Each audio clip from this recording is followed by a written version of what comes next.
We were talking about, if you recall, acts and facts, and we were talking specifically at one time of late of how acts, if they could speak,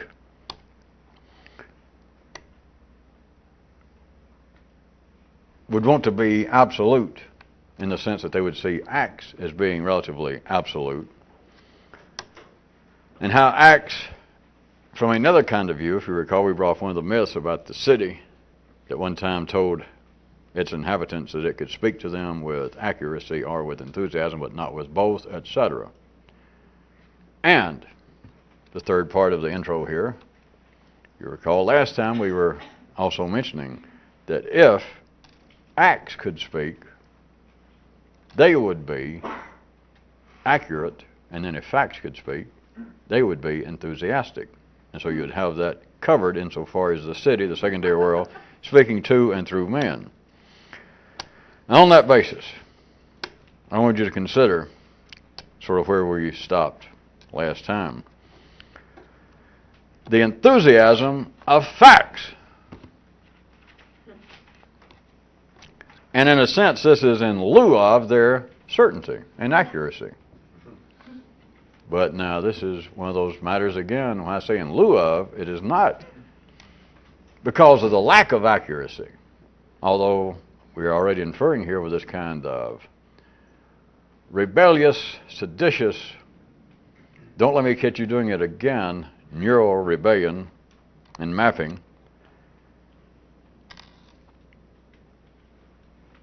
It's not that facts are lacking. It's just that using this kind of view, they have two, that is, facts and acts have two separate responsibilities in this myth of the city speaking to man and being able to do so either on the basis of accuracy or on the basis of enthusiasm. And the original myth didn't say anything else, of course. The original myth didn't say anything else. And so now I'm saying that the city would like have two different groups, two different worlds to take care of this speaking to man. One would be acts and one would be facts. And in that sense, facts would be in charge of enthusiasm.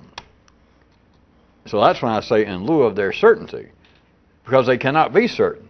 They cannot be accurate in the way that acts can. But acts cannot be enthusiastic. Now, you have to watch this kind of artificial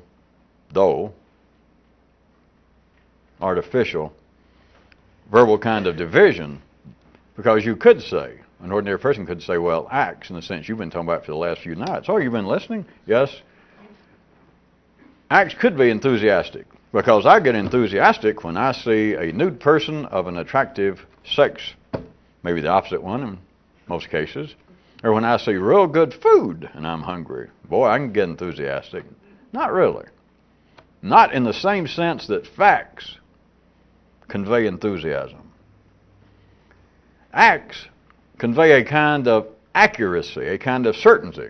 Because if we narrowed it down to a kind of arbitrary but reflective world for those who can see it, just assuming you're an ordinary walking around sane, middle-class, middle-aged, middle-sized person, part of life's triumphant number, marching ahead, off into the GE plant, off into the sunset of progress. There is a kind of accuracy involved with acts, such as eating, engaging in sex, taking a nap. You do not look at a good meal, to you, when you're hungry. You have no doubt as to the accuracy of what's going to occur when you eat. Or you do not look at a bed or a soft place or lay down under a tree when you are so tired you can hardly stand up.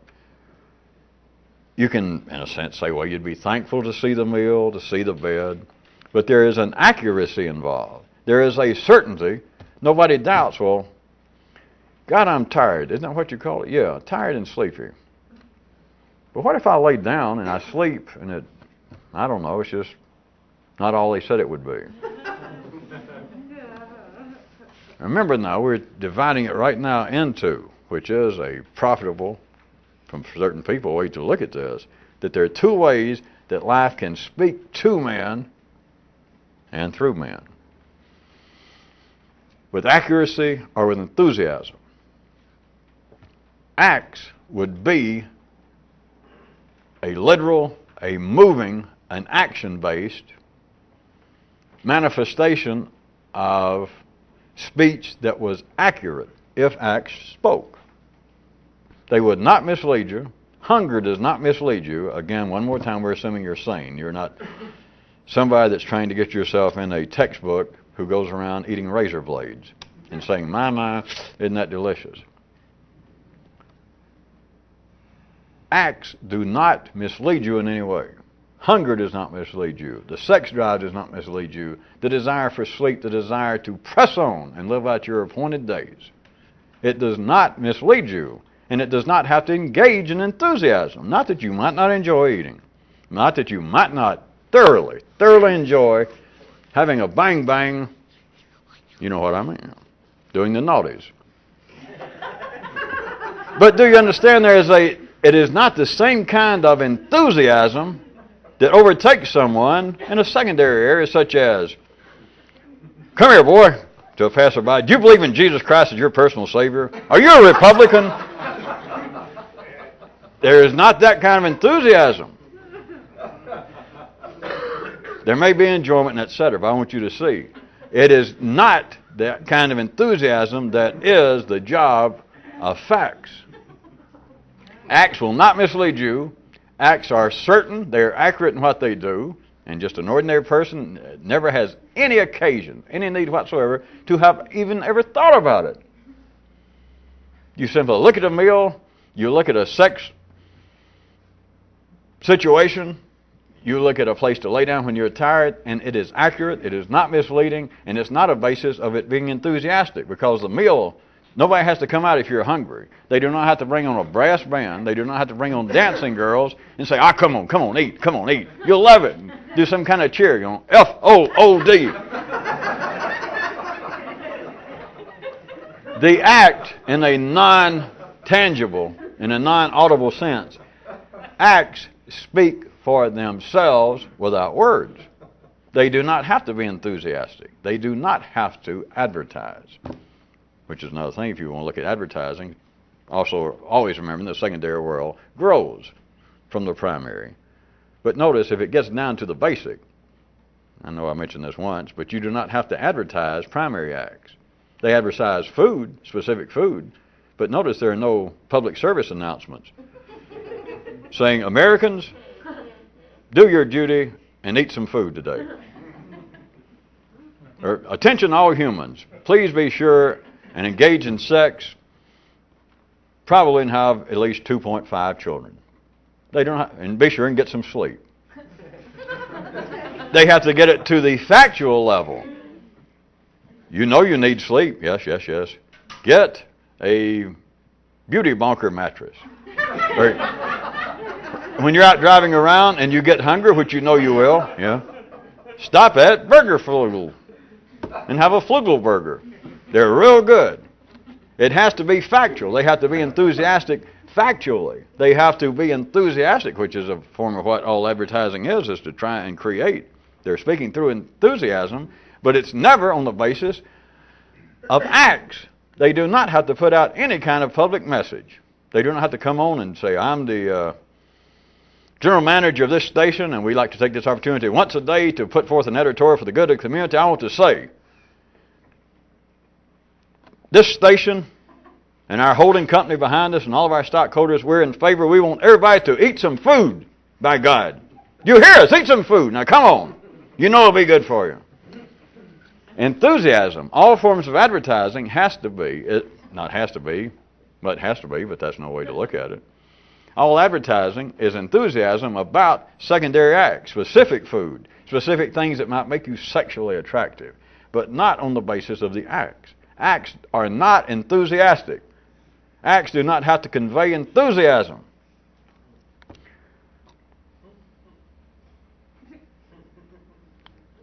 Is there something interesting in me saying, acts do not have to convey enthusiasm?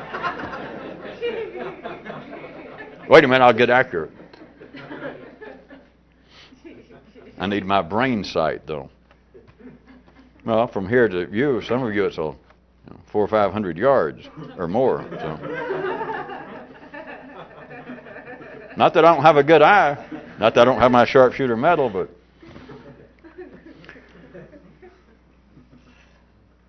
back to where I started a little this. The enthusiasm of facts in a relative view, I assume you see now, the enthusiasm of facts are, in a way, in lieu of them being accurate. That's the job of somebody else. Acts. But this enthusiasm of facts, one of the things I want you to see is in part, or is a part of the collateral energy that keeps the secondary world of facts running. That if facts, I'll assume that some of you are beginning to get some notion of how you can divide this up for the point, for the sake of studying it. But when you look at facts and their enthusiasm, you can also see, I hope you can, that if you were cutting off the root, the seminal background of facts, that is, acts, the primary world, if you cut them off, facts would wither without enthusiasm. In the same way that the further you get away from the primary world into secondary reflections of it, the more you need advertising, which is a form of enthusiasm, we said. So taken far enough, the factual world would wither. It would not continue to grow without enthusiasm. If it were suddenly left to the same kinds of dynamic drives that run the world of acts, that is, that was just on the basis of accuracy and certainty, if that was all that was going for the world of facts, the world of facts would not go far. It would literally wither. There has to be enthusiasm. And may I say, if you hadn't already thought this, I'm not using enthusiasm in the least in a pejorative sense, even about advertising. We're not saying there's anything wrong with them saying, eat at Burger Flugel. It's just part of the world. The enthusiasm, I'm not saying it's a sham. I'm not saying that it's in any way worthy of your rancor. We're not being vitriolic about the world of advertising and people being enthusiastic about, boy, I've got to have a new car. But on the basis of it being that, a factual world as opposed to an actual world, none of it's so. You will not die without a new car. You would not die probably without a car. Nowadays, that is kind of shaky. That's how intricate that the world of facts is now in the life of man. But literally, you would not die. So anything that you literally could live without, which would be something accurate, anything you can literally live without will not continue to be viable, will not continue to grow in the life of man without what? Enthusiasm! By God, you've got to be enthusiastic. It is, and now I've done all that, can you see enthusiasm is a kind of accuracy within itself.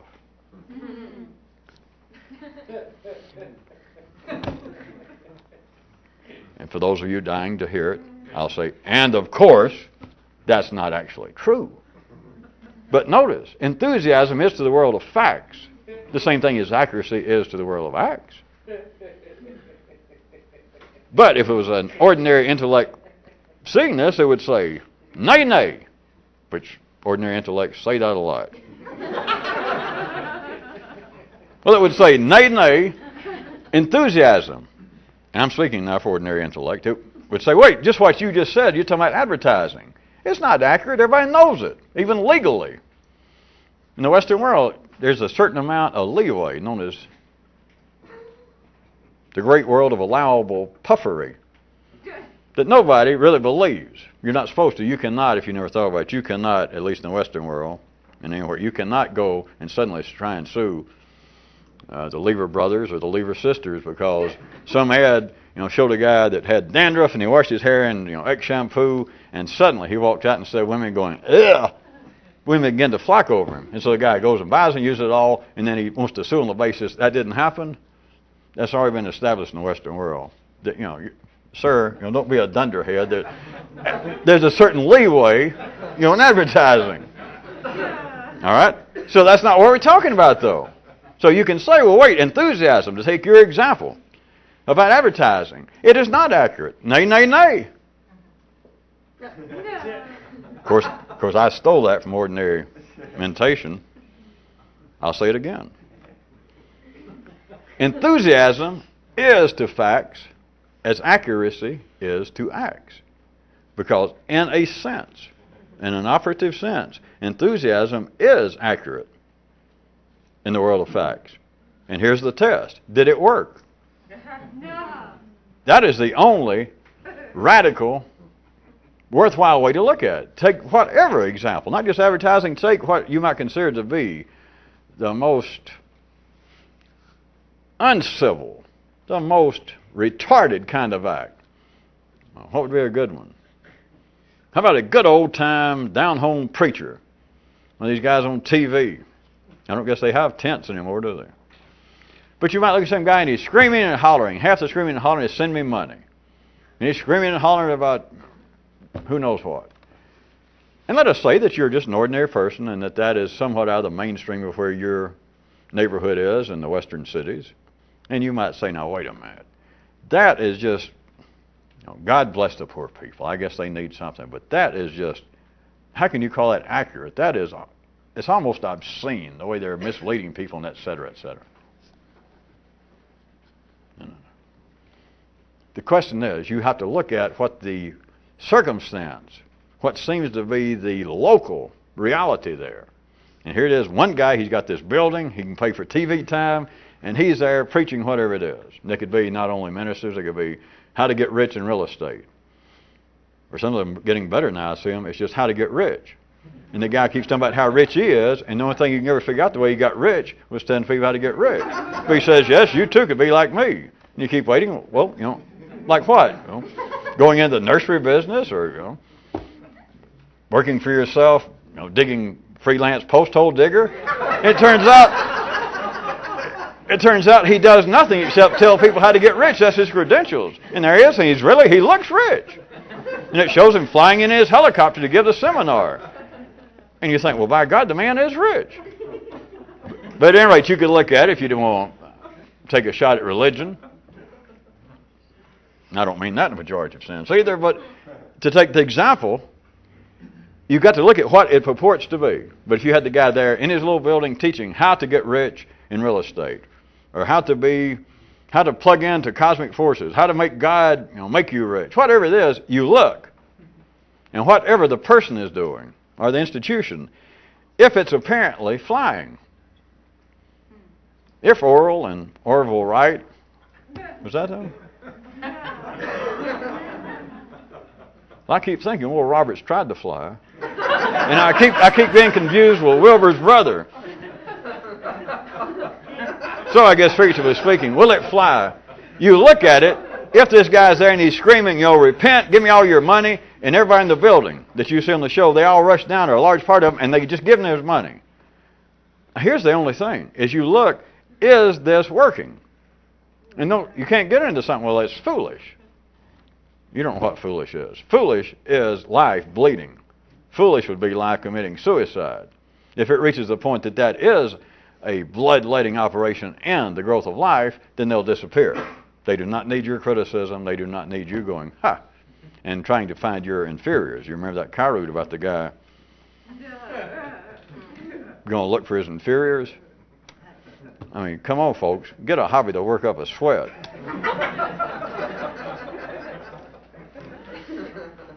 If it is working, if it does what it purports to do, it's accurate in the world of facts. But see, an ordinary person, they would say, and I'm sure I know they have, they would say, wait a minute, politicians, some salesman, some minister, somebody claiming to work for the gods, all they do is they go up there and they work a crowd up with enthusiasm and all that crap, and they just make them believe anything temporarily. I know all that. But the world of facts, that is a form of accuracy. Because if it is working with what they call, and they call it in a pejorative sense, well, wait a minute, that's a kind of sham enthusiasm. They play loud music, and they stomp their feet, and they scream and holler. I know all that. But is it working in that context? If it is a form in the world of facts, it is a form of accuracy, but it's being done on the basis of enthusiasm. That is facts accuracy. May I refer you back to the original little tale that the city said, I can speak to you, ordinary man, either on the basis of accuracy or enthusiasm, but not both. And that meant at the same time. Ordinary intelligence cannot take something accurate and take it enthusiastically. Although I will freely admit, I guess every night, how strange this would sound to unstrange ordinary people. But even this is known if it was pointed out to ordinary intelligence. Well, for one thing, you do not. It just wouldn't work. I can describe it, and you can say, well, literally it could work, but you are not going to turn on PBS or go see a lecture somewhere at a university or the Knoxville Academy of Science, and a guy goes in that's done some new research in biology or physics. You are not going in and find a guy operating with that kind of enthusiasm, the guy on TV at 2 in the morning about, send for this course, it's normally $495, but tonight, for you people out there, I got $100, I'm going to pay the first $100. You're not going in and see a scientist, a philosopher, pacing the floor, waving the works of Aristotle like Jimmy Swaggart would a Bible, or like, a politician would, wave some kind of manifesto about we got to burn down the barricades and run off the kings. You simply know it's not so. You just never thought about it in this particular way. It is like, well, the world of science, it's just not done. You can explain it all kinds of ways. More time than we got. It's just obvious. Because the closer it is to accuracy at the ordinary level, the less there's going to be any likelihood there's enthusiasm. And scientists do not have to hold back. A scientist who's going to present or read a new paper and a new theory about something new in the world of particle physics, he does not rehearse at home or in front of the mirror and ask his wife or anybody come to him and say, you know what, you're getting a little too helped up. You ought to calm down. So your laughter, that kind of laughter. You just never thought about it. He doesn't have to go, yeah, I'm going to have to calm down. Last time I read a paper, they told me, listen, you cause too much commotion. If you the committee said, if you keep doing all that, we're going to have to cancel you. There's no danger. But by the same token, you're not going to have some politician, you're not going to have Jimmy Swaggart Jr. or Mussolini Jr. or somebody come out and never get anywhere that comes out and decides, well, fascism, tyranny's got a bad rap. I think I'll bring it up in the world. And so Joseph Stalin Jr. comes out. He's all dressed up and very straightforward. You just know it won't work. I mean, if somebody tried it, nobody'd even hear the speech. They're just gone. So that's the point. The ordinary affairs, the way that life moves and speaks through man, is on the basis, and it can merge and get right up like this, and then it gets further apart. But what seems to be driving man, what seems to be the kind of information coming to man and through man, which is the same thing, can be described, and I submit to you, profitably looked at for some period of time on the basis that all of it can either be divided up as being a kind of communication coming to and through you and man that's either accurate and, of course, aspires to be is the point, like science is the obvious example. It's either accurate or enthusiastic. And one of the prime examples is rant and rave politics or religion would be like the other extreme. But in there, you can see it quite clearly. And as I said, it's a known but unrecognized and useless fact in life, in the same way that you laughed when you realized, when I pointed out, it's beyond the obvious because nobody's ever pointed out it was so obvious, that you're not going to hear a speech on some new theory in physics and find anybody that even resembles a sawdust floor preacher or some politician running for Tyrant of the Year. You just know it's not true. And conversely.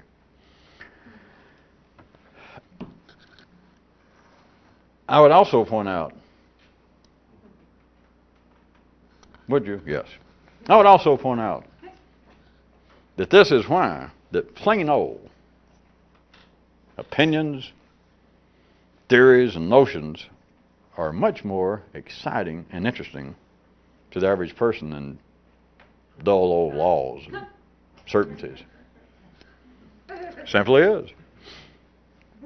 No offense to ordinary people, but that is why there is more interest with the average person in UFOs than there is the latest theory of the cosmos.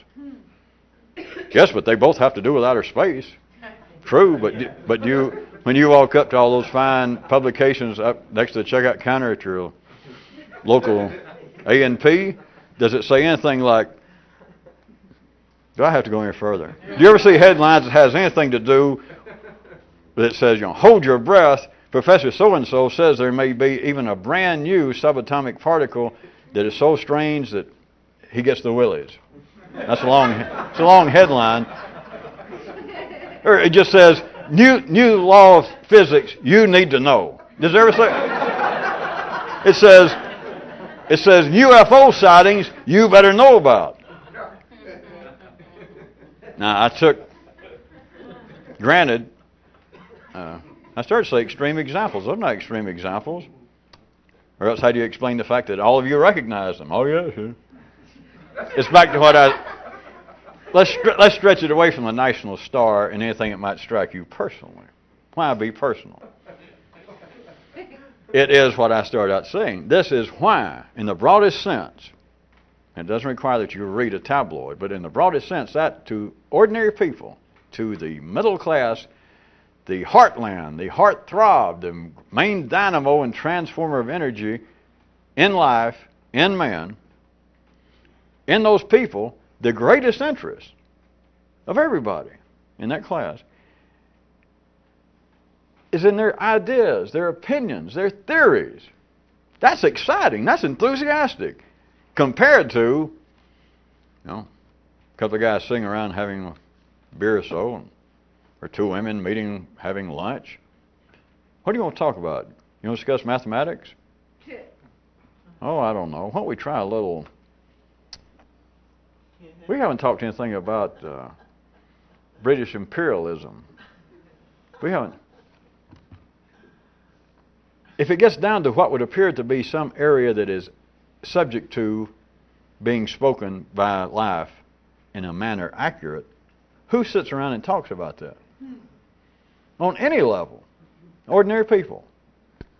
Relatively speaking, none. Relatively speaking, that compared to... Do you ever watch PBS? Yeah, sometimes. Those people annoy me. There's a whole bunch of Yankee liberals. There's a whole bunch of left-wing communists. Yeah, last night they had a show on physics.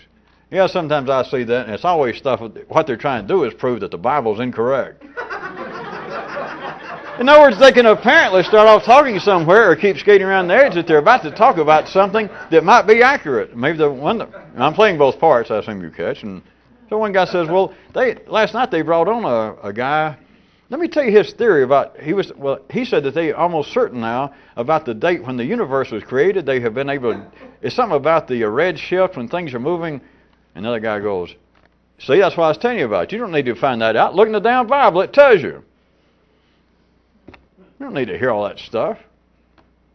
And it's not just some kind of argument now between some uneducated dunderhead and some partner, some talking partner that might be better educated. That's not it. The point is what keeps ordinary enthusiasm, intellectually, factually, amongst people, vis-a-vis accurate laws, certainties, gossip, opinions. And it's on the basis of enthusiasm. Because what do people normally want to talk about? They only talk about something, and here again it's past the point of obvious. They only talk about things that what? Is this a quiz? Yeah. They only talk about things that what? Interest them? See? Wasn't that hard? What'd I win? Never mind that. Only things that interest them. But you could say,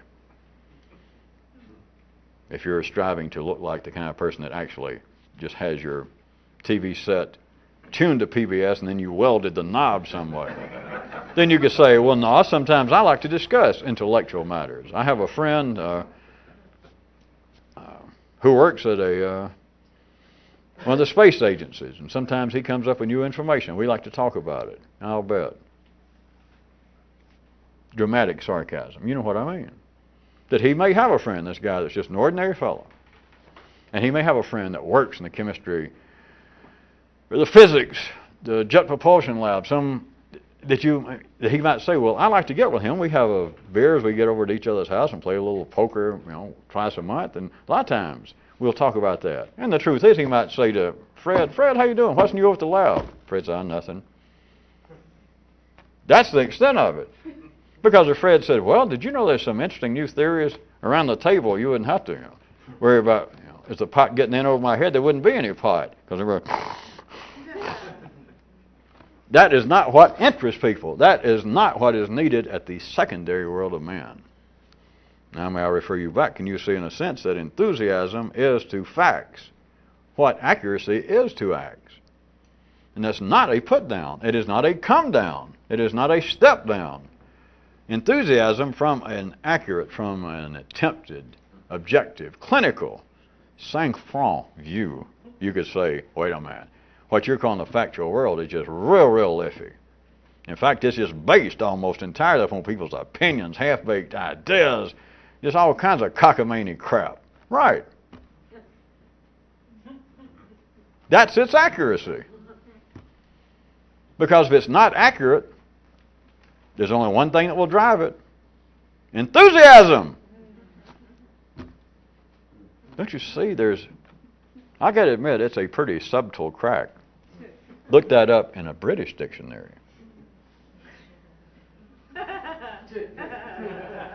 A subtle fact. But enthusiasm is the only alternative, at least by the mapping I'm proffering to you, to accuracy. So if you had a car and you jump in the car, if that was an act, and the car is not really accurate, you can't really make it go where you want to, or maybe it won't even crank, which is, you can say, as far as the intent of a car, that is a severe lack of accuracy. That is, its intent is to move you, and you can't get it cranked. So the car is very inaccurate. So what would somebody do? You can always fall back on this. I don't care if you're 45.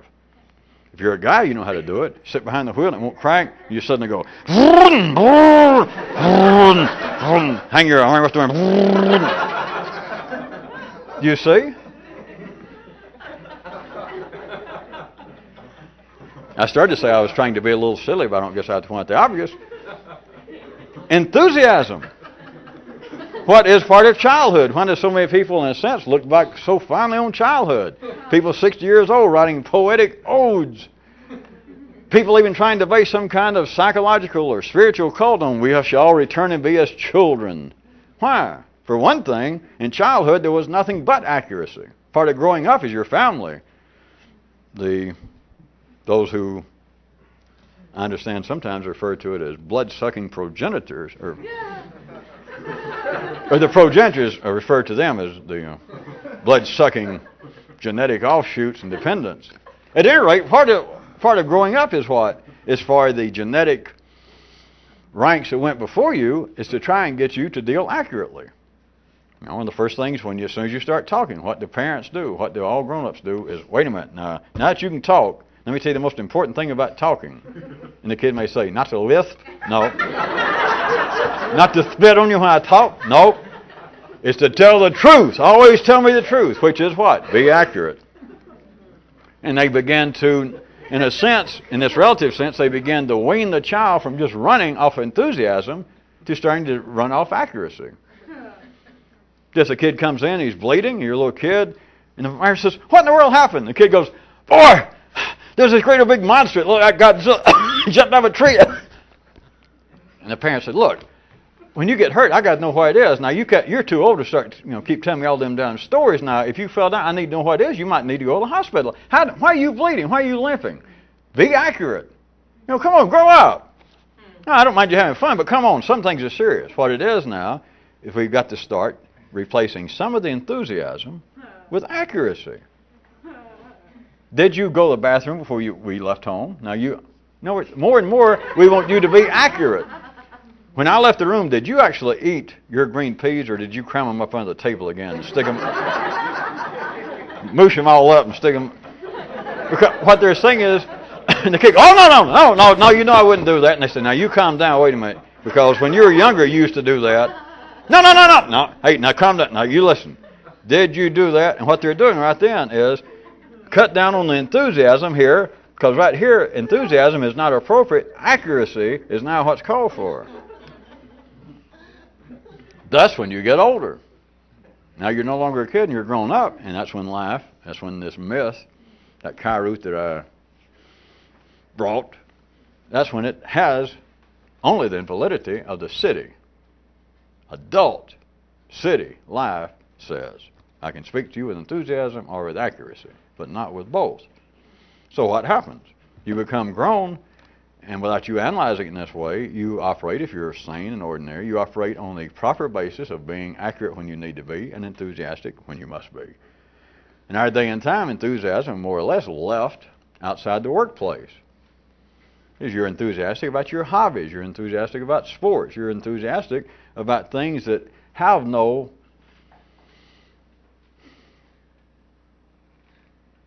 death-defying, absolutely required position in your life.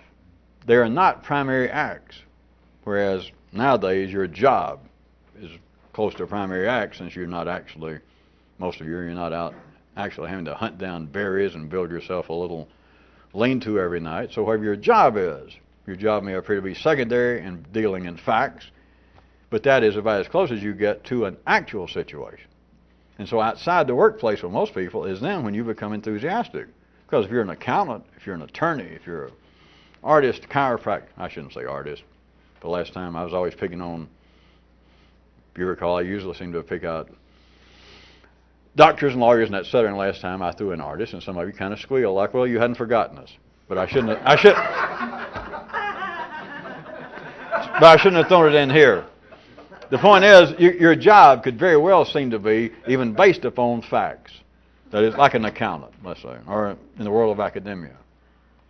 And you can't, it's just, you're not going to get enthusiastic. You're not going to get where you're being an accountant. I'm not an accountant, but I assume that you're not going to improve your lot in the accounting world, that every time you add up a column of figures and it balances, you jump up and down and, you don't call in the heads of the firm like they're going to make you a partner just because you find out that 8 and 7 is 15 again. It is no place for enthusiasm. It's a place for accuracy. Enthusiasm seems to be outside the workplace, in your world of hobbies, avocations, etc.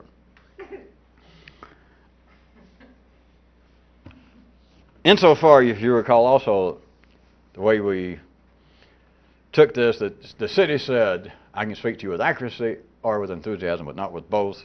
For that, you must look elsewhere.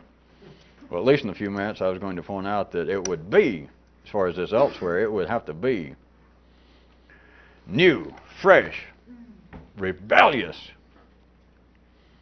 info, facts that could begin to approach any level of accuracy that would be, as we've already said, that would be native to the world of acts. So insofar as ever getting facts, we can go from both ways of how acts might become more enthusiastic and how facts could become more accurate. It doesn't look like we're going to have time to hit them both, but that was the basis, so that you don't think that you suddenly got confused. So I'd just probably be able to hit one for a minute here tonight. If facts were attempting, in other words, if you were trying to bring the merger to some greater completion to where it was not this old polarized dichotomy that drives everything, which as long as you're there, you're not going anywhere in the revolutionary sense of this kind of stuff. Insofar as you being able to fire up your own brain at a new neural area,